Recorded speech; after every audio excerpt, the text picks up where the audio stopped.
घर फिरलं की घराचे वासे फिरतात अशी हरियाणा, पश्चिम बंगाल इतकंच काय तर जम्मू काश्मीर आणि महाराष्ट्र या सगळ्याच प्रदेशात काँग्रेसमध्ये प्रचंड मोठ्या प्रमाणावर बंडाळी माजली आहे. अगदी मित्रपक्षही डोळे वटारू लागलेत तर काहींनी चक्क बाहेरचा रस्ता धरलाय. म्हाताऱ्या सिंहासारखी एक प्रकारे काँग्रेसची अवस्था झाली आहे. ती पाहायला मिळेल या पार्श्वभूमीवर नेहरू गांधी घराण्याभोवती फिरणारा काँग्रेस पक्ष या सगळ्याकडे आता कसं पाहणार आहे?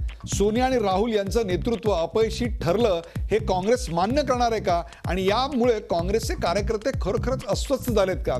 पराभवामुळे ही परिस्थिती ओढवली आहे, काही तात्पुरती गोष्ट आहे, काही निरंतर चालणारी बदलाची प्रक्रिया आहे. असंतुष्टांसमोर नमतं घ्यायचं नाही ही काँग्रेसची भूमिका योग्य आहे का? का आतून नमतं घेऊन बाहेरून नमतं नाही असं दाखवायचा हा डाव आहे? यासारख्या अनेक महत्त्वाच्या प्रश्नांवर आणि मुद्द्यांवर रोखठोक चर्चा करूयात. काँग्रेसचा हात सुटते साथ.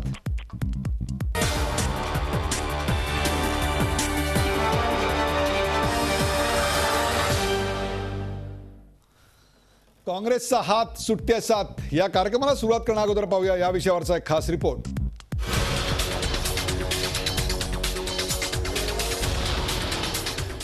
घर फिरलं की घराचे वासेही फिरतात. काँग्रेसची अवस्था काहीशी अशीच झाली आहे. लोकसभेतील दारुण पराभवानंतर 10 वर्षांची युपीएची सत्ता संपुष्टात आली. केवळ 44 खासदार निवडून आल्यानं साधं विरोधी पक्ष नेतेपद मिळणंही काँग्रेसला मुश्किल झालंय. त्यातच राज्यात बंडाळीला उधाण आलंय. महाराष्ट्रात नारायण राणेंनी मंत्रिपदाचा राजीनामा दिलाय. आसामचे मुख्यमंत्री तरुण गोगोई यांच्या विरोधात काँग्रेस आमदारांनी बंडाचा झेंडा फडकावलाय. जम्मू काश्मीरमध्ये माजी खासदार चौधरीलाल सिंग यांनी राजीनामा दिलाय. हरियाणात ज्येष्ठ नेते वीरेंद्र सिंग यांनी मुख्यमंत्री भूपेंद्र सिंह हुडा यांच्या विरोधात आघाडी उघडली आहे. विशेष म्हणजे राज्यात बंडाची निशाणं फडकत असताना ती शमवण्यामध्ये राहुल गांधींचं नेतृत्व अपयशी ठरत असल्याचं चित्र उभं राहत आहे. तर दुसरीकडे एक मित्रपक्षही काँग्रेसचा हात सोडून चाललाय.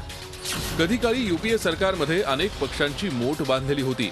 मात्र तेलंगणा राष्ट्र समिती, द्रमुक, बसपा, डावी आघाडी, पीडीपी, पीएमके, तृणमूल काँग्रेस, झारखंड विकास मोर्चा, लोक जनशक्ती पार्टी असे एक घटक पक्ष युपीएतून बाहेर पडले. जम्मू काश्मीरमधील विधानसभा निवडणुकीच्या तोंडावर ओमर अब्दुल्लांच्या नॅशनल कॉन्फरन्सनं काँग्रेसची साथ सोडली आहे. तर महाराष्ट्रात राष्ट्रवादीनंही वेगळी चूल मांडण्याच्या हालचाली सुरू केल्या आहेत.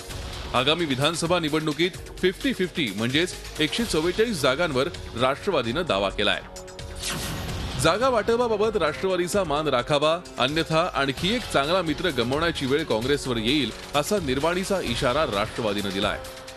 हमारी जो विधानसभा की सीटें हैं जो पिछले वक्त हम लड़े थे उससे हम निश्चित ज़्यादा हम चाहते हैं और आधी सीटों के लिए हमने मांग की है और ये बात हमने कांग्रेस पार्टी को हमारे तरफ से सूचित किया है. अब उनके ओर से क्या हमको जवाब मिलता है उसके बाद हम बातचीत करेंगे. NCP is not as yet make thinking of dumping Congress like anybody else, any other political party. But at the same time, this is a warning bell for Congress, or else Congress is going to be totally isolated if NCP once part ways. राष्ट्रवादीनं थेट आघाडी तोडण्याची भाषा केली असली तरी काँग्रेस नेते मात्र अजून सुस्त आहेत. सर्व काही अलबेल होईल असं ते सांगतायत. देखिए, ये पार्टी का यूपीए का अंदरूनी मामला है और जब इलेक्शन आता है तो आपस में इस तरीके की बातें होती हैं. एनसीपी और कांग्रेस दोनों बातचीत से इस मामले को निपटा लेंगे. लोकसभा निवडणुकीपूर्वी एकदम स्ट्रॉंग असलेल्या काँग्रेसचा हात आता कमजोर पडू लागलाय. सोनिया गांधींची पक्षावरची पकड सैल होत चाललीये तर राहुल गांधींना पक्षावर अजून मांड ठोकता चालेल नाही. अशा अवघड स्थितीतून काँग्रेस वाट काढणार की काँग्रेसची आणखी वाट लागणार हेच कळेनासं झालंय. Bureau report, Zee Media. काँग्रेसचा हात सुटते साथ या कार्यक्रमात आज हा रिपोर्ट आपण पाहिलात. या विषयावर चर्चा करण्यासाठी आपल्यासोबत आहेत ज्येष्ठ राजकीय विश्लेषक रविकिरण देशमुख. रविकिरण देशमुख माझ्याबरोबर स्टुडिओमध्ये. रविकिरणजी, आपलं स्वागत. आपल्याबरोबर आहेत काँग्रेसचे माजी खासदार बरोड्याहून आपल्याबरोबर आहेत सत्यजित सिंह गायकवाड. गायकवाड साहेब, आपलं स्वागत या कार्यक्रमात. आपल्याबरोबर आहेत नवाब मलिक हे राष्ट्रवादी काँग्रेसचे राष्ट्रीय प्रवक्ते आहेत. तेही कुर्ल्यामधून आहेत. नवाबजी, आपलं स्वागत. आणि काही क्षणात आपल्याबरोबर श्याम जाजू हे भारतीय जनता पक्षाचे सचिव आणि प्रवक्ते असतील. चर्चेला सुरुवात करताना सर्वप्रथम ज्या दोन राज्यांविषयी आपल्याला कमी माहिती आहे किंवा त्या राज्यांमध्ये सध्या काँग्रेसची अवस्था नेमकी काय याविषयी आपल्याला फार कमी कल्पना आहे, परंतु तिथे प्रचंड मोठ्या प्रमाणावर बंडाळी माजली आहे. किंबहुना महाराष्ट्रापेक्षा जास्त चिंताजनक स्थिती आहे. अशी दोन राज्य, ती म्हणजे आसाम आणि पश्चिम बंगाल. आसाम आणि पश्चिम बंगाल इथल्या झी मीडिया कॉर्पोरेशनच्या प्रतिनिधी लिझा रे यांच्या सोबत मी आता एक प्रश्न विचारणार आहे त्यांना. लिझा रे, रोकठोक में आपका स्वागत. लिज़ा रे, ये बताइए कि वेस्ट बंगाल में और आसाम में कांग्रेस की क्या परिस्थिति है? सुनने में तो यह आ रहा है कि वहां पे बड़े पैमाने पे लोग कांग्रेस को छोड़े जा रहे हैं. क्या हो रहा है वहां पे? देखिए, बंगाल हो या बिहार हो, किधर भी बीजेपी का लहर कभी भी नहीं थे और कांग्रेस को असम में कांग्रेस का ही राज चलते आ रहा है. लेकिन इस बार अभी हाल ही में जो स्थिति वहाँ पर देख रहे हैं कि 32 एमएलए बहुत ही बड़ी नंबर है. वहाँ पर बंगाल में भी हमने जैसे देखे कि कांग्रेस बिल्कुल वहाँ से साफ नजर दिखने आ रहा है और जिस तरह से टीएमसी में लोग ज्वाइन कर रहे हैं, तो कहीं ना कहीं कांग्रेस का जो एग्जिस्टेंस है वो ही बहुत बड़ा सवाल के सामने अभी आ गया है. अभी इसके आगे एआईसीसी का प्रेसिडेंट जो है सोनिया गांधी या वाइस प्रेसिडेंट राहुल गांधी, उन लोग किस तरह से इसको सामना करे, किस तरह से डिसीजन ले, अभी इसके बारे में तो वहां से कुछ सही तरीके से कुछ इंफॉर्मेशन नहीं आया है. लेकिन एक महीने का पहले का जो रिपोर्ट है, लोकसभा इलेक्शन के बाद का जो रिपोर्ट है, जो मीटिंग हुआ था, जो इंट्रोस्पेक्शन हुआ था, उसके बाद लोगों के अंदर एक उम्मीद थी कि आगे जो असेंबली इलेक्शन आएगा उसके पहले शायद ये दोनों स्टेट में लीडरशिप में कुछ बदलाव आएंगे और जिसकी वजह से असेंबली का रिजल्ट थोड़ा बेहतरीन होगा. लेकिन कल तक का जो स्थिति दिखाई दिया, असम हो बंगाल हो, इस तरह से कुछ नहीं दिखाई दिया. दोनों जगह में एआईसीसी ने प्रेसिडेंट ये बता दिया कि किधर भी लीडरशिप चेंज नहीं होगा. तो इस बात को लेके लोगों के अंदर, पार्टी वर्कर्स के अंदर बहुत नाराजगी दिखने को आ रहा है. Thank you Liza. इस बातचीत के लिए आपल्याबरोबर या होत्या लिझा रे, झी मीडिया कॉर्पोरेशनच्या पश्चिम बंगाल आणि आसाममधल्या प्रतिनिधी. त्यांनी आपल्याला तिथल्या काँग्रेसच्या बंडाळीची आणि त्यावर काँग्रेसची हायकमांड काय योजना करत आहे त्याच्याविषयीची माहिती दिली. परंतु परिस्थिती अत्यंत चिंताजनक आहे, ही वस्तुस्थिती मात्र त्यातून आपल्या समोर आपल्या निदर्शनास आली असेल. आपल्याबरोबर सत्यजित सिंह गायकवाड आहेत, माजी खासदार, काँग्रेसचे अत्यंत वरिष्ठ नेते आहेत. सत्यजित सिंह, पुन्हा एकदा आपलं स्वागत करतोय. पहिलाच प्रश्न असा आहे, आसाम असेल, पश्चिम बंगाल असेल, हरियाणा असेल, जम्मू काश्मीर असेल किंवा महाराष्ट्र असेल, एकतर तुमच्या पक्षातले महत्त्वाचे नेते तुमच्या पक्षाच्या नेतृत्वावर किंवा पक्षाच्या येऊ घातलेल्या विधानसभांच्या निवडणुकांच्या निकालाबद्दल संभ्रमित आहेत, काहीसे खचलेले आहेत, पराभव निश्चित आहे असं म्हणतायत, किंवा काही तुमचे जे सहयोगी पक्ष आहेत, मग नॅशनल कॉन्फरन्स असेल, त्यांनी तुमची साथ सोडायचं जवळपास ठरवलेलं आहे. तर राष्ट्रवादी काँग्रेस याचा पुरेपूर फायदा उठवताना दिसतंय, ते जास्त जागा मागतायत. आपलं काय विश्लेषण आहे? माझं विश्लेषण असं आहे की काँग्रेस ही एक विचारधारा आहे आणि काँग्रेस ही एक कुठली व्यक्तीची विचारधारा नाही आहे, देशाची विचारधारा आहे. आणि किती वेळा, अनेक वेळा असे काँग्रेसवर प्रसंग आलेले आहेत ज्या वेळेस काँग्रेस वीक झालेली आहे. त्यामुळे काँग्रेसमध्ये असणारे काही नेते जे ॲम्बिशियस आहेत, ते लोक अशा परिस्थितीचा फायदा घेऊन पक्षश्रेष्ठीवर दबाव आणायचा प्रयत्न करतात. पण आपण काश्मीरचं बघितलं तर मी 2000 ते 2004 काश्मीरचा इन्चार्ज होतो. त्यावेळेस आम्ही कोणाशी पण अलाइनमेंट न करता एकटे इलेक्शन लढलेलो. NC आमच्या समोर होती आणि PDPनं NC आणि काँग्रेस मिळून जी मेजॉरिटी झाली त्याच्यात PDPनं काँग्रेसची सरकार बनवली आणि त्याच्यानंतर परत NC आणि काँग्रेस एकत्र आली. इतिहास काश्मीरचा असा आहे की त्या लोकांना काँग्रेस हवी आहे, पण काश्मीरियतच्या मुद्द्यावर NCची तिथं मेजॉरिटी असताना कायम काँग्रेसनी त्यांना सपोर्ट केलेला आहे. गेल्या 2002च्या इलेक्शन निवडणुकीमध्ये जेव्हा PDPनं काँग्रेसची सरकार केली तेव्हा काँग्रेसची तिथं जम्मू रिजनमध्ये मेजॉरिटी होती आणि PDPची काश्मीर रिजनमध्ये मेजॉरिटी होती. आजची परिस्थिती आसाममध्ये निर्माण झालेली आहे. जे बंड आसाममध्ये पोकारलं जात आहे त्याच्यात काही असंतुष्ट लोक आहेत की जे पक्षाच्या वाईट परिस्थितीचा फायदा घेऊन पक्षश्रेष्ठींना दबावाचा प्रयत्न करून राहिलेले आहेत.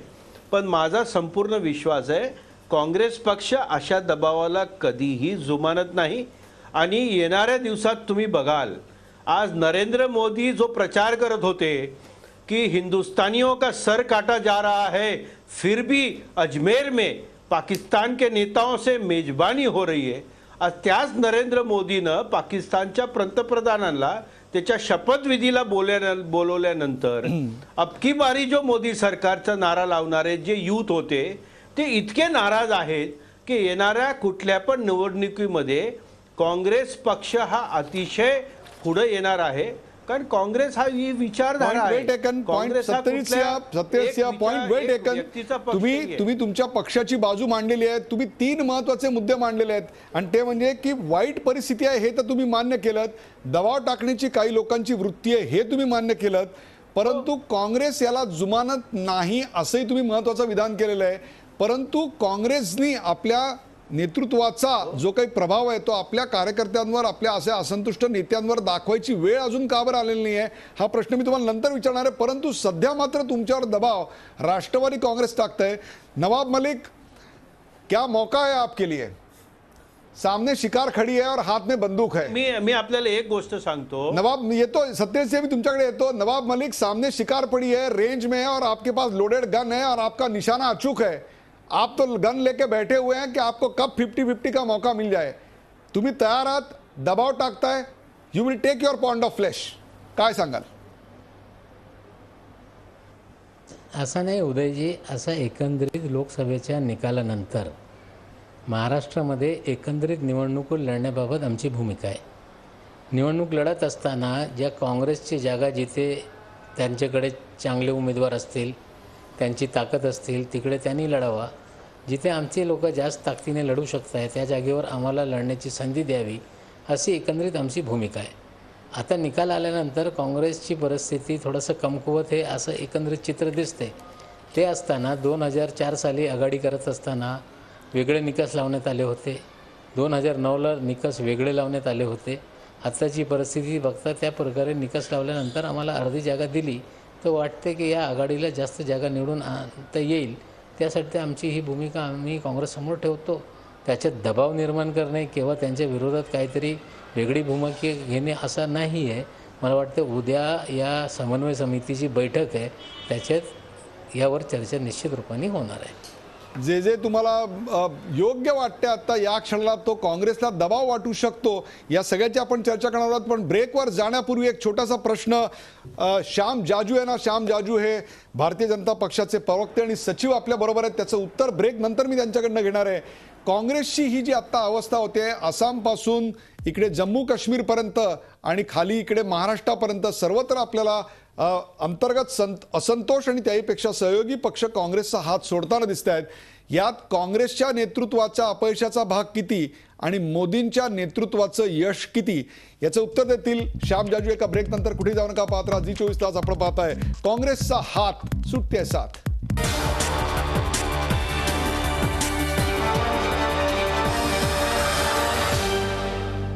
काँग्रेसचा हात सुटते साथ या विषयावर आपण चर्चा करतो. आपल्याबरोबर श्याम जाजू आहेत, भारतीय जनता पक्षाचे राष्ट्रीय प्रवक्ते आणि सचिव आपल्या बरोबर आहेत. श्याम जाजू, नेमकं काय घडतंय या सर्व राज्यांमध्ये? काँग्रेस कमजोर होते का भारतीय जनता पक्ष आणि नरेंद्र मोदींचा प्रभाव वाढताना दिसतोय? यातलं नेमकी काय गोष्ट घडतेय? एक तर स्वातंत्र्यानंतर पहिल्यांदा कधीतरी काँग्रेसची ज्या प्रकारची आजची अवस्था आहे, हे पहिल्यांदा काँग्रेस इतकी वीक झालेली आहे. आणि दुर्दैव असं की काँग्रेस पार्टी आजही याची प्रामाणिकपणाने इमानदारीने चिंता आणि चिंतन दोन्ही गोष्टी करायला तयार नाही. एकच परिवार आणि एकाच परिवाराभोवती काँग्रेस, आजपर्यंत काँग्रेसला आपण आणि आपणच फक्त सत्तेवर राहू अशा प्रकारची सवय झाली आहे. आता 1.5-2 महिन्यापासून काँग्रेस सत्तेच्या बाहेर गेल्यानंतर आजही त्यांचं जलबिन मछली पाण्याच्या बाहेर माशाचं जसं होतं तशा प्रकारची त्यांची स्थिती झालेली आहे.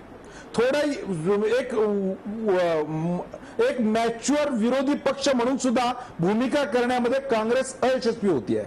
आणि आता तर आज महाराष्ट्र असू द्या, आसाम असू द्या, बंगाल असू द्या, जम्मू काश्मीर असू द्या, हरियाणा असू द्या, सर्व राज्यामध्ये ज्या प्रकारची इंटरनल बंडाळी सुरू झाली आहे याचा अर्थ लोकांना आता काँग्रेसवरचा विश्वास जनतेचा तर उडालाच होता. आता काँग्रेस पार्टीच्या अंतर्गत लोकांचा सुद्धा नेत्यांचा भरोसा राहिला नाही की ही पार्टीला काही फ्युचर आहे, या पार्टीची कोणी लिडरशिप आहे आणि जनता यांच्यावर विश्वास ठेवू शकेल असा ज्यावेळा विश्वास उडतो त्यावेळा जी स्थिती होते ती स्थिती आज काँग्रेसची संपूर्ण देशात सुरू आहे. आजही त्यांची जे पार्टीने जी एक कमिटी नेमली होती की त्यांनी विचार करायचा होता आणि चिंतन करायचं होतं की पराभव का झाला, त्यांच्यातही हिंमत नाही की या नेतृत्वामुळे आमचा पराभव झाला, या पॉलिसीमुळे आमचा पराभव झाला हे म्हणण्याची हिंमत त्यांच्यात नाही. आजपर्यंत काँग्रेस एक परिवार आणि एका परिवाराची पार्टी. श्याम जाजू तुमच्यासाठी दोन प्रश्न आहेत. श्याम जाजू, तुम्ही तुमचा मुद्दा मांडलाय, तुमच्यासाठी दोन प्रश्न आहेत. त्यातला पहिला प्रश्न असा आहे की तुम्हाला पहिल्यांदा काय व्हायला हवंय? तुमच्या पक्षाने तर स्पष्टपणे सांगितलेलं आहे की तुम्ही काँग्रेस मुक्त भारत पाहताय एका बाजूला, परंतु आत्ताची तुमची सगळी विधानं पाहिली तर तुम्हाला गांधी नेहरू परिवार मुक्त काँग्रेस असंही तुम्ही एक स्वरूप किंवा मॉडेल समोर मांडताय. नेमकं तुमचं लक्षण किंवा टार्गेट आता काय आहे? या देशाचं दुर्दैव असं आहे की काँग्रेस इतकी जुनी आणि इतकी मोठी पार्टी, पण तिला कधी त्यांनी दुसरा एक परिवार सोडून लीडरशिप डेव्हलपच होऊ दिली नाही. काँग्रेस मुक्त भारत हे आम्ही घोषणा केली. निवडणुकीच्या पूर्वी काँग्रेसवाले म्हणायचे की हे यांचा निवडणुकीचा नारा आहे, मोदींनी चालवलेली घोषणा आहे, पण लोकांनी हे करून दाखवलं. अनेक राज्यातून काँग्रेस संपली आणि ज्या ज्या राज्यात आहे तिथे काँग्रेस आज अत्यंत वीक स्थितीत आहे. तर अशा परिस्थितीमध्ये कुठली पार्टी ज्या प्रकारचं आत्मविश्लेषण करायला पाहिजे त्या स्थितीमध्ये काँग्रेस आजही दिसत नाही. पार्लमेंटमध्ये तुम्ही पाहिलं, पार्लमेंट काही कोणाच्या सवयीनी आणि कोणाच्या सोयीनी चालत नसते. पार्लमेंट नियमाने चालते, पार्लमेंट कायद्याने चालते. त्या संविधानाचा भंग करून आम्हाला विरोधी पक्ष नेता पद दिलंच पाहिजे अशा प्रकारची आडमोठी भूमिका काँग्रेस घेते. ज्या वेळा तुमच्या राज्यामध्ये तुम्ही जेव्हा मेजॉरिटीच होतात आणि विरोधी पक्ष अशी संख्या पूर्ण करू शकत नव्हते तेव्हा तुम्हाला का नाही आठवलं, तेव्हा तुम्हाला का नाही लक्षात आलं, हे काँग्रेस विचार करायला तयार नाही. काँग्रेसने आणखी एक दुसरी मिस्टेक केली. ट्राय सारखा कायदा साधा या देशाचा पंतप्रधान आपला प्रधान सचिव नेमू शकत नाही. जो काँग्रेसच्या काळात ट्रायचा अध्यक्ष होता तो संघाचा स्वयंसेवक आहे असं म्हणून त्याच्यावर आरोप करायला सुरुवात झाली. त्या काळात तर त्यांच्या बरोबर असलेल्या सर्व पार्टीजनी त्यांचा साथ सोडला. अशा प्रकारची आडमोठी भूमिका जर काँग्रेस घेणार असेल तर आम्ही त्यांच्या बरोबर नाही हे त्यांनी सिद्ध करून दाखवलं. राज्यसभेत सुद्धा ते पारित झालं आम्ही मायनॉरिटीत असताना. त्यामुळे काँग्रेस एकदम आज हवालदिल झालेली आहे. सत्तेच्या बाहेर काँग्रेस जगू शकत नाही. आपण सत्यजित गायकवाड काय म्हणतात बघूया. गायकवाड साहेब थेटपणे आरोप केलेला आहे त्यांनी की सत्तेच्या बाहेर राहिल्यामुळे हवालदिल झालेली काँग्रेस सैरभैर झाली आहे. अहो जाजूंना सांगा, या भारतीय जनता पार्टी आणि RSSनी ह्या देशाच्या आत्म्याचा खून केला महात्मा गांधीचा. ह्यांच्यावर ह्या देश कितपर्यंत विश्वास ठेवेल? 1998ला त्यांची सत्ता आल्यानंतर 2004 मध्ये ह्याच देशाच्या लोकांनी या भारतीय जनता पार्टीला पार्लमेंटच्या बाहेर काढली. आज लक्षात घ्या तुम्ही, हे लोक हे दहशतवादी लोक आहेत. ह्यांची विचारधारा जी आहे ही फ्रॉड बेस्ड आहे. ह्यांनी प्रॉमिस केलेलं, नरेंद्र मोदींनी प्रॉमिस केलेलं कि जिस पाकिस्तान ने हमारे देश के जवानों का सर काटा है उनसे नाता नहीं रखेंगे आणि नवाज शरीफला बोलून डिनर केलं. एकदम फ्रॉड पार्टी आहे ही भारतीय जनता पार्टी. बरोबर आहे तुमचे. आज जाजू काय बोलतात त्यांना सांगा, इंडिया शायनिंग, इंडिया शायनिंग. दोघांनी मुद्दे मांडलेले तुमचे आहेत, परंतु मला या दोघांच्या मुद्द्यामध्ये एकच दिसतंय ते म्हणजे एकीकडे विजयाचा जोश अजून ओसरलेला नाहीये तर दुसरीकडे पराभवाचं खचले पण लपवता येत नाहीये. कदाचित काँग्रेस जर या निवडणुकीत विजयी झाली असती तर अशा प्रकारची बंडखोरी दिसली असती का हा प्रश्न घेऊन मी जातोय रविकिरण देशमुख यांच्याकडे. त्यांचं उत्तर ऐकूया का ब्रेक नंतर. कुठे जाऊ नका, पाहत राहा झी 24 तास.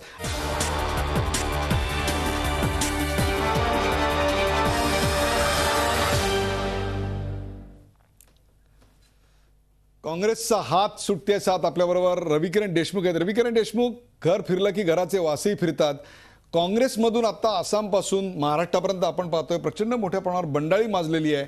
सहयोगी पक्ष साथ सोडत आहेत. एक काल्पनिक प्रश्न आहे परंतु याच्यात खरा गर्भित अर्थ असा आहे की जर काँग्रेस या लोकसभा निवडणुकीत चांगल्याने विजयी झाली असती तरी बंडखोरी दिसली असती? नाही, कारण कसं असतं, आपला एक मनुष्याचा स्थायी भाव आहे आणि ते सर्वच ठिकाणी लागू पडतं की जेव्हा यशाच्या मार्गावरून वाटचाल सुरू असते तेव्हा छोट्या मोठ्या गोष्टी लोक बोलत नाहीत, कुणी बोलत नाही. मग ते घर असो किंवा संस्था असो किंवा राजकारण असो, सगळे लोक ह्या आशा आकांक्षांना गुमारी फुटते. धुमारी फुटली की ते काय होतं की जुन्या चुका, मग माझ्यावर कसा अन्याय झाला, मग तुम्ही कसं, आता लाल सिंग काय बोलले जम्मू काश्मीरमध्ये, एकदम कडवट टीका केली त्यांनी. तिकडं आसाममध्ये हिमंत शर्मा काय बोलले ते झालं. महाराष्ट्रात नारायण राणे काय झालं. या लोकांनी आपापल्या भावना इतके दिवस शांतपणे अशा ठेवल्या होत्या मनात, काही बोलत नव्हते.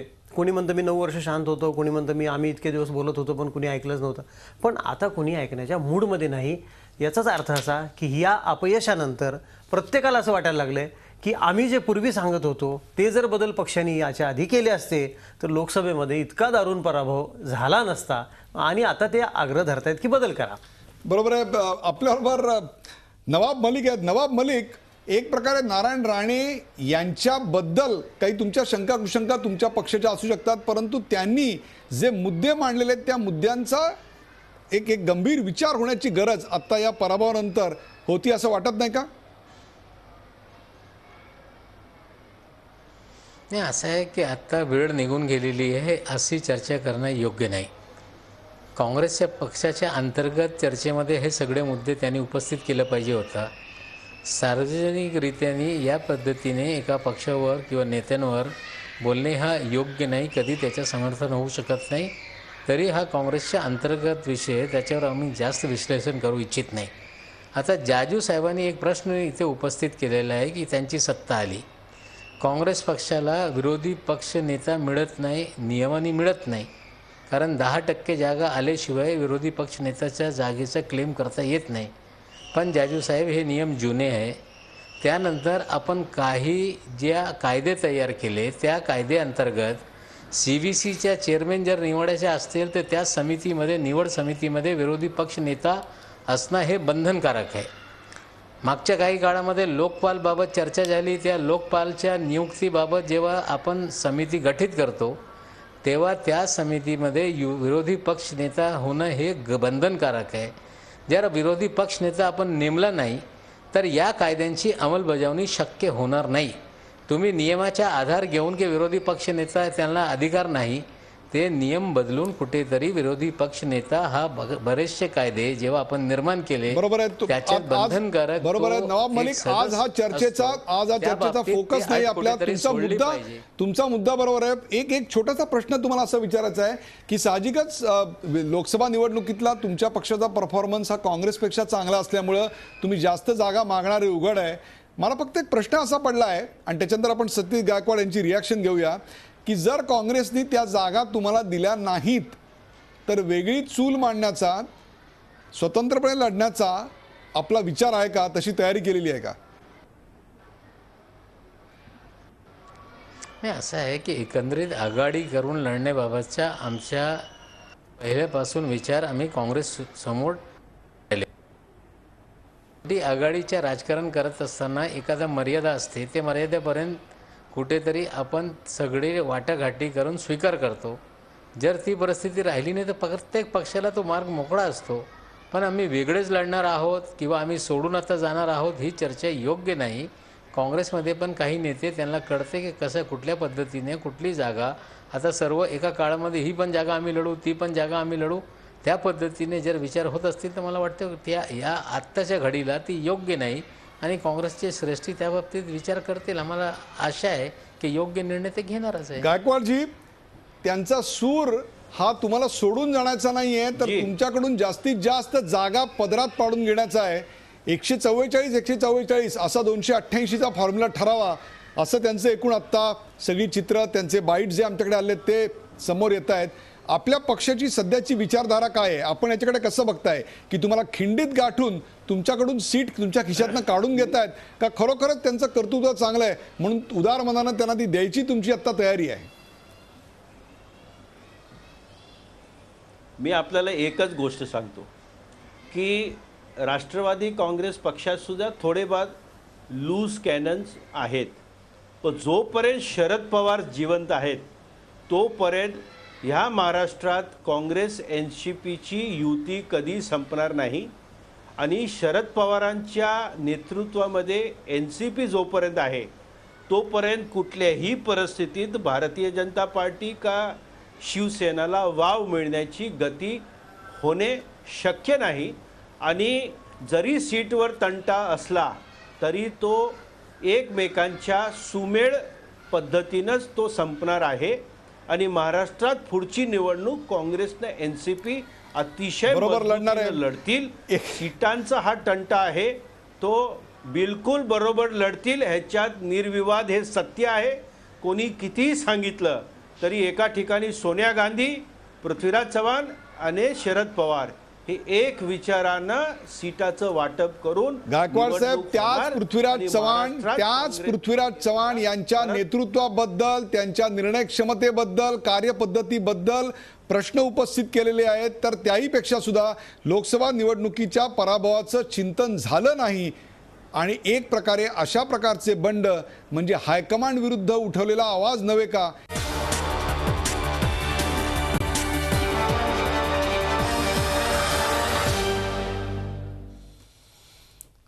काँग्रेसचा हात सुट्टे असतात. आपल्याबरोबर सत्यजित सिंह गायकवाड आहेत. सत्यजित सिंह गायकवाड, एक प्रकारे नारायण राणे यांनी जे बंड केलं, आता आपण आसाममध्ये जे बघतोय, हरियाणामध्ये जे बघतोय, हे सगळे त्या पक्षाच्या प्रदेशातल्या प्रमुखांविरुद्ध आणि पर्यायानं काँग्रेसच्या हायकमांड विरुद्धचं एक मत नाही का आज दबक्या आवाजात किंवा खुलेपणानं समोर येतोय? उद्या आणखीन तीव्र उठावानंतर येईल. तुमच्या माहितीकरता सांगतो, 1969चा काळ जर आपण आठवला तर त्यावेळेला सिंडिकेट विरुद्ध इंडिकेट अशा प्रकारची लढाई झाली होती. प्रत्येक पराभवाच्या नंतर काँग्रेस फुटल्याचा आपल्याकडे इतिहास आहे. त्याचीच पुनरावृत्ती व्हायचा हा काळ तर नाही ना?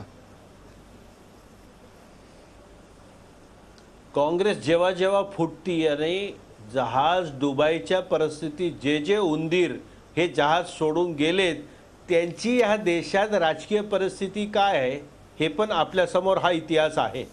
त्यामुळं काँग्रेस अशा परिस्थितीला कधीही घाबरलेली नाही. नारायण राणे आज जे काही वक्तव्य करून राहिलेले आहेत ते त्यांच्या मनातलं जे वक्तव्य आहे ते सांगून राहिलेले आहेत. आणि मी असं समजतो ही पार्टीची आमची डेमोक्रेसी आहे की आलेलं वक्तव्य आणि स्वतःच्या मनात असलेली गोष्ट पक्षासमोर उघडपणे ठेवू शकतं. ही परिस्थिती भाजपमध्ये आहे का? आज भाजपमध्ये LK अडवाणींची परिस्थिती काय आहे? नाही, आपण त्याच्याविषयी वेगळा कार्यक्रम करूया. परंतु आज ही पक्षांतर्गतची लोकशाही, गायकवाड साहेब, पक्षांतर्गतची लोकशाही म्हणायची का, पक्षांतर्गतची लोकशाही म्हणायची का तुमच्या हायकमांडची कमजोरी म्हणायची की जी अशा प्रकारच्या बंडावर थेट कारवाई करू शकत नाही? याचं कारण, कारवाई केली तर शहीदाचा हौतात्म्य त्यांना मिळेल आणि घरात ठेवलं तर मारेकरी जवळ असल्याचं भीती तुमच्या समोर राहील. अशा दोन्ही प्रकारच्या कात्रीत तुमचा पक्ष सापडलाय. राणे साहेबांनी स्टेटमेंट केलेलं आहे की मी, पृथ्वीराज चव्हाण आणि माणिकराव ठाकरे सोनिया गांधींशी भेटल्यानंतर आम्ही निर्णय करणार आहे. सत्यजित सिंह, ठंडा करके खाओ असतील, बरोबर आहे. सत्यजित, थंडा करके खाओ ही एक स्ट्रॅटेजी असू शकते. परंतु महत्वाचा मुद्दा लक्षात घ्या, नारायण राणे यांनी जे मुद्दे उपस्थित केलेले आहेत निवडणुकीच्या तोंडावर असतील, टायमिंग बरोबर चूक असू शकेल, परंतु त्यांनी जे मुद्दे काढलेले आहेत ते मुद्दे अत्यंत महत्वाचे आहेत. त्याच्यावर आत्मपरीक्षण करण्याची कुठलीच तयारी, ज्याचा उल्लेख आता मगाशी श्याम जाजू यांनी केला, ती काँग्रेसची आता दिसत नाहीये. नाही, काँग्रेसची आत्मपरीक्षणची परिस्थिती आहे. 44 सीटवर आम्ही आलेलो आहे. आत्मपरीक्षण सतत चाललेलं आहे. आणि त्याच्या अंतर्गत राणेंचा पण जो प्रश्न आहे, त्यांनी ठेवलेले मुद्दे हे पक्ष फार सिरियसली विचार करून राहिलेले आहेत आणि ह्याच्यावर समाधानकारक पुढं एक सोल्युशन येणार आहे. पण जाजू जे काय म्हणता आहेत त्यांच्यावर मला एवढंच सांगायचं आहे की बाबा, आज तुम्ही 8 वर्षानंतर 10 वर्षानंतर परत सत्तेवर ज्या परिस्थितीमध्ये आला, ती परिस्थितीमध्ये आज तुम्ही केलेले अच्छे दिन आएंगे ह्या प्रॉमिसावर, पाकिस्तानवर आज भारतीय जनता पार्टीने ज्या भूमिका घेतलेल्या आहेत त्याच्यावर तुम्ही खरे उतरलेत का?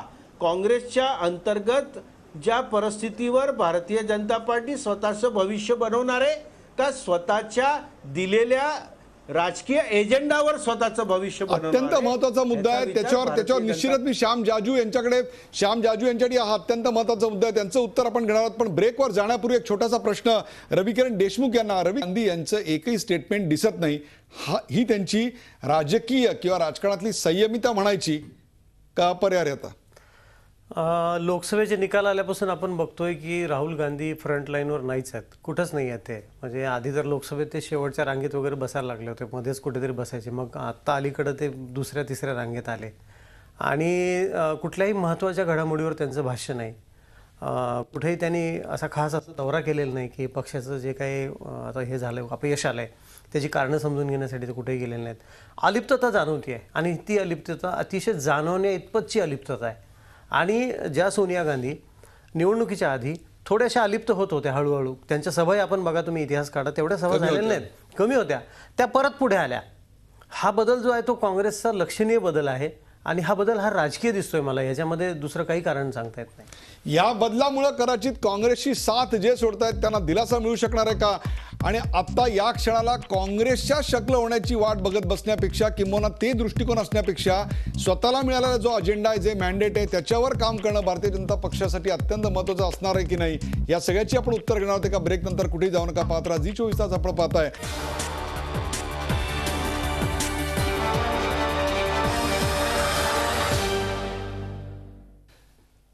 काँग्रेसचा हात सुटते साथ. आपल्याबरोबर श्याम जाजू आहेत. श्याम जाजू, एवढे सगळ्या राज्यांमध्ये पडझड होत असताना, अशा प्रकारचा असंतोष माजर असताना कोणत्याही प्रकारचं वक्तव्य राहुल गांधी यांच्याकडून येत नाही, हा एक धोरणाचा भाग असू शकतो? काही त्यांची अपरिहार्यता आहे, अपरिपक्वता आहे? आपल्या पक्षाचं काय विश्लेषण आहे?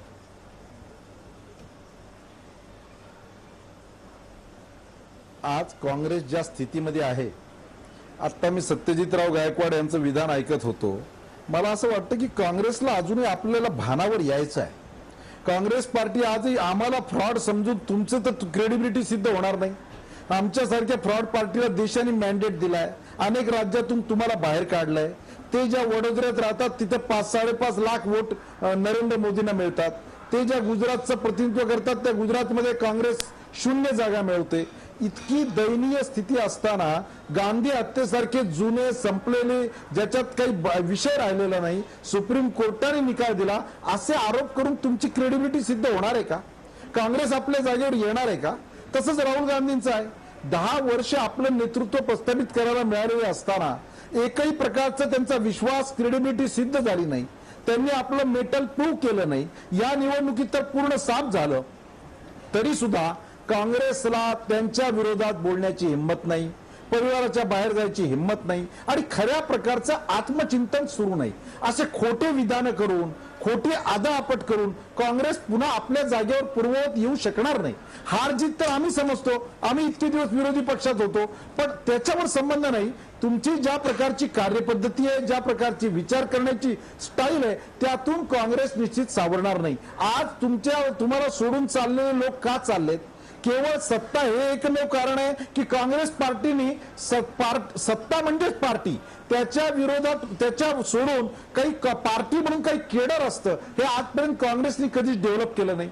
आपले काँग्रेस पार्टीचं डेव्हलप करण्यासाठी केडर काँग्रेसने तशा प्रकारचे कधी प्रयत्न केले नाहीत. आणि आज सत्तेबाहेर झाल्यानंतर ज्या प्रकारचं त्यांची मनस्थिती आहे, त्यातून निश्चितपणे अजूनही काही वर्ष काँग्रेस पार्टी त्या बरोबर आहे. तुमच्या पक्षाचा या सगळ्याकडे पाहायचा दृष्टिकोन आहे. आपल्याबरोबर नवाब मलिक आहेत. नवाब मलिक, पश्चिम महाराष्ट्र आणि हरियाणा या 2 राज्यात तर विधानसभांच्या निवडणुका आहेत, परंतु आसाम आणि पश्चिम बंगालमध्ये तर निवडणुका नाहीत. परंतु या 4ही ठिकाणच्या बंडखोरांकडे नमतं घ्यायची भूमिका दिसते. त्यांच्यावर कारवाई, त्यांना ठोसपणे काही उत्तर द्यावं असं काँग्रेसच्या नेतृत्वाला वाटत नाही. त्यांचा सहयोगी पक्ष म्हणून आत्ता राहुल गांधींची या संपूर्ण प्रकरणात दिसणारी अनुपस्थिती हा आपल्या दृष्टीने चिंतेचा विषय नाही आहे? नाही उदयजी, काँग्रेस पक्षाची एक कार्यपद्धत आहे. झटपट त्यांच्याकडे कुठल्याही विषयावर निर्णय होत नाही. हे म्हणजे गेली बरेचशा वर्षापासून त्या पद्धतीने ते कामगिरी करत आहे. जाजू साहेब इतके आता ओव्हर कॉन्फिडन्स झालेले की सगळं आता काँग्रेस संपलेलीच आहे. जाजू साहेब, आता उत्तराखंड नावाचं एक राज्य आपल्याला माहीत आहे, सर्व जागा तुमची निवडून आलेली आहे. 70 दिवस झाले ग्रामपंचायत जिल्हा परिषदेचा निकाल आल्यानंतर 2/3 जागा काँग्रेसने तिकडे जिंकलेली आहे. हे निकाल आपल्याला माहीत आहे काय? म्हणजे काँग्रेस संपली असं बोलू नका. तुम्हाला मतदान लोकांनी केलं असेल, तुमची जागा निवडून आली असेल, तरी आत्ता उत्तराखंडमध्ये काय निकाल आलेला आहे ते बघा. म्हणजे सर्व पक्ष जागा आले आणि त्यांना मतं कमी मिळाली की मग पक्ष संपते. हा तुमचा जे आत्मविश्वास आहे ते जास्त कुठेतरी दिसते. महाराष्ट्रामध्ये निवडणुका होतील. पुन्हा या महाराष्ट्रामध्ये चौथ्यांदा आघाडीचे सरकार येईल. तुम्ही ओव्हर कॉन्फिडन्स होऊ नये. उत्तराखंडचा निकाल पहिला बघून घ्या. या कार्यक्रमाचा वेळ संपत आलेली आहे. आपल्याबरोबर सत्रित गायकवाड आहे. त्यांना अत्यंत छोटासा प्रश्न आहे. सत्रित गायकवाड, या सगळ्या असंतोषावर मात करण्याकरता काँग्रेस सध्या थोडासा वेळ मागून घेत आहे आणि वेळ मागून थंडा करके खाओ अशी त्यांची आता वृत्ती दिसते. तुमच्या म्हणण्याप्रमाणे गंभीर आत्मचिंतन चाललंही असेल. या चिंतनासाठी किंवा थंडा करके खाओसाठी नेमके किती वेळ तुम्ही घेणार आहात? What is the time frame? Rane यांचा प्रश्न किती दिवसात निकाली निघेल असं वाटतं आपल्याला? मी आपल्याला सांगतो की काँग्रेसमध्ये डेमोक्रेसी है, इंटरनल डेमोक्रेसी है. भारतीय जनता पार्टीमध्ये सरमुखत्यारशाही आहे. मी जो अडवाणींचा प्रश्न उचकला होता त्याच्यावर मी जसवंत सिंगचा प्रश्न उचकतो. त्याच्याबरोबर असे अत्यंत महत्त्वाचे भारतीय जनता पार्टीचे नेते आहेत, त्यांचा आवाज बंद करून त्यांना कोंडून बाहेर फेकण्यात आलेला आहे. काँग्रेसमध्ये इंटरनल डेमोक्रेसी आहे. या देशाचं संविधान डेमोक्रेसीवर डिपेंडंट आहे आणि त्याला सोनिया गांधी अतिशय मान देतात. वेळ लागतो पण निर्णय चोख आणि या देशाच्या गायकवाड साहेब, अजूनही तुम्ही आमच्या प्रेक्षकांसाठी टाइम फ्रेम द्यायला तयार नाही. कसलेल्या काँग्रेस संस्कृतीचं हे मला प्रतीक दिसतंय की कोणतीही टाइम फ्रेम मी आपल्याला सांगतो. टाइम फ्रेम साहेब आपण मीडियाच्या माध्यमातून घेऊ नाही शकत. नारायण राणेंचा जो काही असंतोष आहे तो ॲड्रेस करायला त्याच्या सगळ्या पैलू बघावे लागतात. आसाममध्ये झालेला अनरेस्ट पैलू बघावे लागतात. लालसिंग जे ठाकूर आहेत ज्यांनी विरोध केला आहे काश्मीरमध्ये, मी समजू शकतो. सिटिंग MP असताना त्यांची तिकीट कापली गेली. कत्रा आणि जम्मू विभागाचे ते एक चांगले हिंदू नेता आहेत आणि त्यांनी भरपूर नेतृत्व तिथं गेले 10 वर्ष 15 वर्ष केलेलं आहेत. MLA होते, त्याच्यानंतर 2दा MP झाले. तर स्वाभाविक त्यांना राग असणार आहे. पण ह्या सगळ्या गोष्टी केव्हा होऊ शकतात? जेव्हा प्रजेचा प्रतिसाद त्यांच्या बरोबर नसतो तेव्हा पार्टीला कुठलाही निर्णय घेताना डेमोक्रेटिक पद्धतीनं निर्णय केला जातो. बरोबर आहे. अजूनही तुम्ही एक टाइम फ्रेम दिलेली नाही ज्याची प्रेक्षकांना अपेक्षा होती. कार्यक्रमाची वेळ अत्यंत संपत आली. थोडक्यात उत्तर द्या रवी किरण. यापुढं काँग्रेसला या प्रकरणातनं काय धडा मिळाला असं वाटतंय? काँग्रेस यातनं काही शिकले असं वाटतंय का? काँग्रेसची काम करण्याची पद्धत आता सर्वच बोलत आहेत, त्यामुळं ती पद्धती काँग्रेस पक्ष बदलेल का माहीत नाही. परंतु एक शिकण्यासारखी गोष्ट आहे की अनेक गोष्टी जर फार काळ प्रलंबित ठेवल्या तर त्याचा स्फोट होऊ शकतो आणि त्याच्यामुळं पक्षाची अडचण वाढू शकते. यातनं हे जरी शिकता आलं या पक्षाला तरी मला वाटतं भविष्यात हा पक्ष खूप सुधारू शकेल. काँग्रेसचा हात सुट्टे साथ हे जर थांबवायचं असेल तर प्रश्न चिघळत न ठेवण्यापेक्षा ते तातडीनं सोडण्याकडे काँग्रेसच्या नेतृत्वाचं लक्ष गेलं पाहिजे. अन्यथा काँग्रेसचा हात सुट्टे साथ अशा प्रकारची परिस्थिती सर्वत्रच निर्माण होईल. आज जे आसाममध्ये आहे, जे महाराष्ट्रात आहे, ते खाली कर्नाटकात, आंध्रात, इतर ठिकाणी घडू शकतं. एक प्रकारे काँग्रेसला ही वॉर्निंग बेल आहे एवढं मात्र नक्की. या कार्यक्रमात सहभागी झाल्याबद्दल सर्व मान्यवरांचे आभार. ताज्या बातम्यांसाठी पाहत राहा झी24 तास. राहा एक पाऊल पुढे.